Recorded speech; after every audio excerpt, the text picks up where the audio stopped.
নমস্কার বন্ধুরা, আপনার গাছেও কি ঠিক এইভাবে ফুল ফোটাতে চাইছেন? তাহলে কিন্তু খুব সহজ উপায়ে আমি যে খাবারটি আজকে গাছে দেখাবো, সেই খাবারটা যদি আপনারা গাছে দিতে পারেন তাহলে কিন্তু আপনার গাছেও ঠিক এইভাবে ফুল ফুটবে।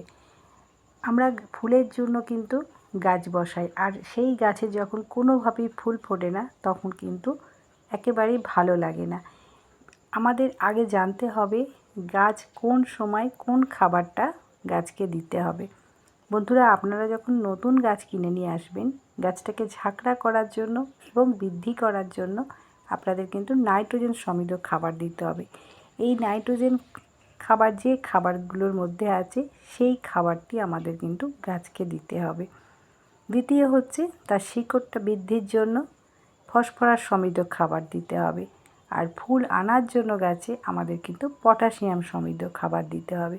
এবং গাছের পাতা যখন হলুদ হবে, আপনি দেখে বুঝতে পারবেন হলুদ ফ্যাকাশে বর্ণ কিছু কিছু পাতাও, সেই গাছের জন্য কিন্তু আপনাকে ম্যাগনেসিয়াম সমৃদ্ধ খাবার দিতে হবে।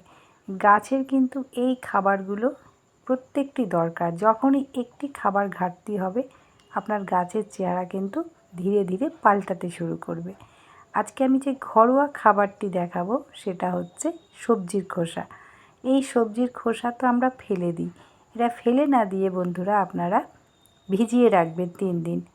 এই যে সবজির খোসা, এই সবজির খোসার মধ্যে প্রত্যেকটি গাছের কিন্তু খাবারগুলো মজুদ থাকে। আমরা যেমন নাইট্রোজেন পাবো, তেমনই ফসফরাস, ম্যাগনেসিয়াম, পটাশিয়াম, সালফার সব কিন্তু গুণাগুণগুলো এই সবজির খোসা থেকে আমরা পেয়ে থাকি। 3 দিন আপনাদের ভিজিয়ে রাখতে হবে। ভিজিয়ে রাখার পর এর থেকে যে নির্যাসটা আসবে সেটা কিন্তু গাছের একটা অমৃত খাবার। আপনারা এখান থেকে ঠিক পরিমাণে 500 কিংবা 1 লিটার তরল সারটা নিয়ে নেবেন আপনাদের গাছ অনুযায়ী। আপনার ছাদ বাগানে যদি অনেক গাছ থাকে তাহলে আপনি 1 লিটার তরল সারটা নেবেন 5 লিটার জলে। ভালো করে এটা মিশিয়ে নেবেন। মিশিয়ে নিয়ে প্রত্যেকটি গাছে আপনারা টবের মাটিতে 1 গ্লাস করে মেপে দেবেন, তার বেশি নয়। 10 দিন অন্তর দেবেন, তাহলেই দেখবেন আপনার যে সমস্ত ছোট্ট ছোট্ট গাছ কোনোভাবে বৃদ্ধি হচ্ছে না কিংবা ঝাঁকড়া করতে পারছেন না, সেই গাছগুলো দেখবেন দ্রুত ঝাঁকড়া হবে। দ্বিতীয়ভাবে আমি দেখাচ্ছি সবজির খোসাকে কিভাবে গাছের জন্য ব্যবহার করবেন। এখানে আমি সবজির খোসাগুলোকে একটা টবেতে রেখে দিয়েছি মাটি দিয়ে, এবং উপরে একটু নিম খোল ছড়িয়ে দিয়েছি। ভালো করে এটা কিন্তু আপনাদের ঢাকা দিয়ে রেখে দিতে হবে 1 মাস। এটা ধীরে ধীরে ডিকম্পোস্ট হবে। হওয়ার পর আপনার একটা সুন্দর কম্পোস্ট সার তৈরি হয়ে যাবে। সেই সারটা দিয়ে আপনারা গাছ বসাতে পারবেন, কিংবা টবের মাটিতে মাসে 2 বার দিতে পারবেন 1 চামচ করে কিংবা 1 মুঠো করে। মাটিটা আমাদের উর্বর থাকবে এবং গাছ একটা ভালো খাবার পাবে। এই সারটি যখন গাছ পাবে তার শিকড়ে যাবে, আপনার গাছটা কিন্তু দ্রুত হেলদি হবে এবং প্রত্যেকটি শাখায় শাখায় আসবে কুঁড়ি। বন্ধুরা, এই যে ঘরোয়াভাবে আমরা যদি সবজির খোসাকে গাছে দিই, গাছের যেমন ভালো থাকবে আমাদের টবের মাটিটা ভালো থাকবে। বিশেষ করে আমরা যদি বারবার রাসায়নিক সার দিই টবের মাটি কিন্তু আমাদের ক্ষতি হয়ে যাবে। কেননা ছোট ছোট গাছ এবং আমরা যে টবে বসাই সেই টবের সাইজটা খুব ছোট। যেটুকু মাটি থাকে সেই মাটিতেই কিন্তু এই গাছটি বড় হয়। সেই কারণে বন্ধুরা আমরা ঘরোয়াভাবে খাবার দেব গাছে।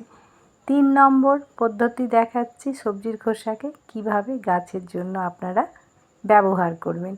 আমি এখানে 2টো বোতল নিয়েছি, সেই বোতলের নিচে আপনারা ছিদ্র করে নেবেন। ছিদ্র করে নেওয়ার পর এই যে সবজির খোসাগুলোকে ভালো করে আপনারা ভরে দেবেন। তার সাথে কিন্তু আরও কিছু দিতে হবে। যেমন ডিমের খোসা থেকে আমরা ফসফরাস পাই, তেমন চায়ের পাতা থেকে আমরা নাইট্রোজেন পাই এবং একটু নিমখোল। প্রত্যেকটি ভালো করে এই সবজির খোসাতে আপনারা মিশিয়ে দেবেন। মিশিয়ে দেওয়ার পর আমরা এটাকে টবে একটু খোঁড়াই করে নেব। খোঁড়াই করে নেওয়ার পর এই বোতলগুলো আপনারা বসিয়ে রেখে দেবেন।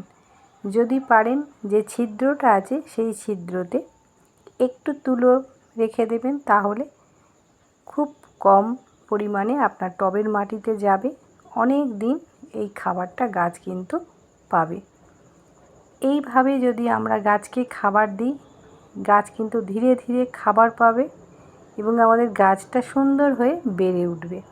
আমি এখানে চায়ের পাতা, ডিমের খোসা এবং নিমখোল প্রত্যেকটি ভালো করে উপরে এইভাবে রেখে দেওয়ার পর জল দিয়ে আমি ঢাকা দিয়ে রেখে দেব।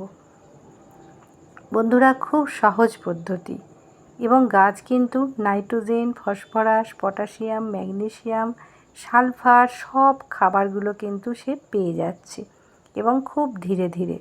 এখন বর্ষার সময় আমরা জানি তরল সার গাছে আমরা যখন টবের মাটি শুকাবে সেই সময় দেব। অতএব আমরা যদি এই খাবারটা দিয়ে রেখে দিই, গাছ কিন্তু ধীরে ধীরে খাবার পাবে। খুব পরিমাণে বেশি আমরা দিচ্ছি না, গাছ এই খাবারটা পেয়ে আপনার গাছটা কিন্তু দ্রুত বৃদ্ধি হবে। তার সঙ্গে প্রত্যেকটি শাখায় শাখায় আসবে কুঁড়ি। যখন দেখবেন এটা খালি হয়ে গেছে, তখন আবার আপনি জল ভরে রেখে দেবেন, গাছ কিন্তু ঠিক খাবারটা পেয়ে যাবে। চতুর্থ নাম্বার আমি কিভাবে গাছে ব্যবহার করছি সবজির খোসাকে। মাটিটা ভালো করে আপনারা খোড়াই করে নেবেন। খোড়াই করে নেওয়ার পর যেভাবে আমি সবজির খোসাটা রেখেছি, ডিমের খোসা, চায়ের পাতা, নিমখোল সব দেওয়ার পর আমি এখানে টবেতে ঠিক এক মুঠো করে এইভাবে রেখে দিচ্ছি। রেখে দেওয়ার পর এটা কিন্তু মাটি ঢাকা দিয়ে আপনাদের অবশ্যই রাখতে হবে। মাটিটা ঢাকা দেওয়ার কারণে এটা কিন্তু ডিকম্পোস্ট হবে, আর ডিকম্পোস্ট হয়ে যখন শিকড়ে যাবে, আমাদের যেসব গাছ কোনোভাবে বৃদ্ধি হচ্ছে না কিংবা দীর্ঘদিন পড়ে আছে, কুঁড়ি আসছে না, সেই গাছগুলো দেখবেন প্রত্যেকটি শাখায় শাখায় আসবে কুঁড়ি, এবং যে ফুলের সাইজটা আমাদের অনেক সময় ছোট হয়, সেই ফুলের সাইজটাও দ্বিগুণ মাত্রায় বড় হবে। বন্ধুরা, এইভাবে যদি আমরা ঘরোয়া খাবার দিই, আমাদের গাছগুলো কিন্তু যেমন হবে হেলদি, তেমনই পাতা থাকবে সবুজ হয়ে। এইভাবে বর্ষার সময় আপনারা আপনাদের জবা গাছে পরিচর্যা করুন, আর গাছ থেকে ঝাঁকঝাঁক কুঁড়ি এবং ফুল উপহার পান। আজকের মতো নমস্কার, ভালো থাকুন, সুস্থ থাকুন।